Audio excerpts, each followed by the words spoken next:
Mungesa vëmendjes së institucioneve karshi të drejtave të njerëzit është një nga shqetësimet kryesore që avokati i popullit e hasi përgjatë këtij viti.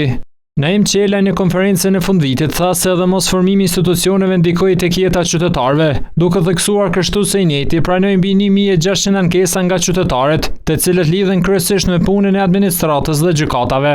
Mungesë të përgjigjeve nga administrata, në anën tjetër zvarritjeve të procedurave gjyqësore, natyrisht që qytetari ndodhet në një situatë që mbetet pas zgjidhje dhe nuk e ndin, si themi, dorën e shtetit. Sa i përket të drejtave të fëmijëve, si shqetësim që ngriti avokati i popullit Naim Qelaj, janë pesha rënd e çantave shkollore dhe rastet të dhunës në shkolla, për shkak thas se shkollat nuk po i raportojnë këto raste.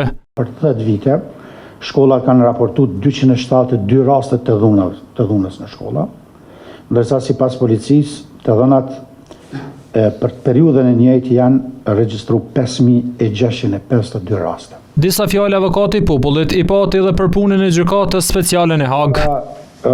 Jam leju vetëm unë me i taku, jo pjesa tjetër e stafit. E dyta, nuk më ka leju me marrë shënime, pra nuk kam pas as letër, as laps.